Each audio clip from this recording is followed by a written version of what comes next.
निहुरी निहुरी हम आंगना बहर बहोखी देवर ठाढ़ना होखी देवर ठाढ़ना हमारा मुहवा निहारे होखी देवर ठाढ़ना हमारा मुहवा निहारे होखी देवर ठाढ़ना।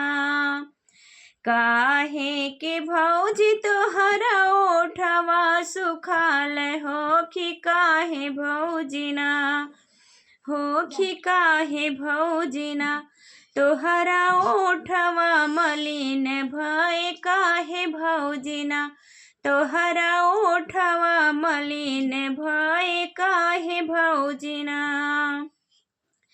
पनवा बिना देवरा हमारा ओठवा सुखाल होखी सैया बिनना होखी सैया बिनना हमारा मुहवा मलिन भय सैया बिनना हमारा मुहवा मलिन भइल सैया बिनना। जोड़ा जोड़ा बीरवा लगाऊ हमारी भौजी हो बिसराई दे तू ना हो बिसराई दे तू ना हमारा भैया के सुरतिया हो भुलाई जा तू ना हमारा भैया के सुरतिया हो भुलाई जा तू ना।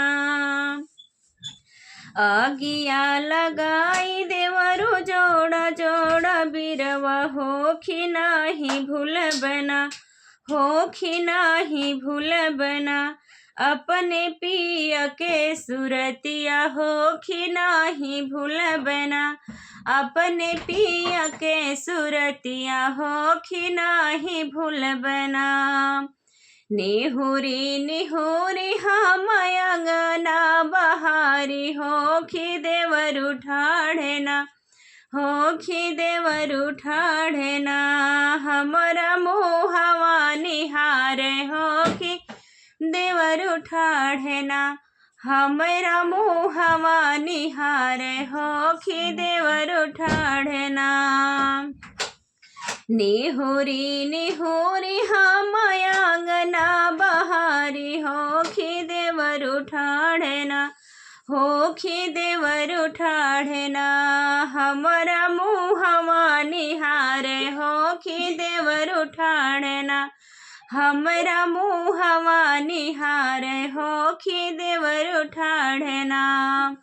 तो ये गीत आप सभी को कैसा लगा प्लीज़ कमेंट बॉक्स में ज़रूर बताइएगा। बहुत ही छोटा सा है, प्लीज़ आप लोग से रिक्वेस्ट है कि आप लोग फुल वॉच कीजिएगा और अपना प्यार दुलार आशीर्वाद इस छोटी सिस्टर को भी दीजिएगा। तो आप सभी लोग से जय माता दी, हर हर महादेव, जय श्री कृष्णा, राधे राधे।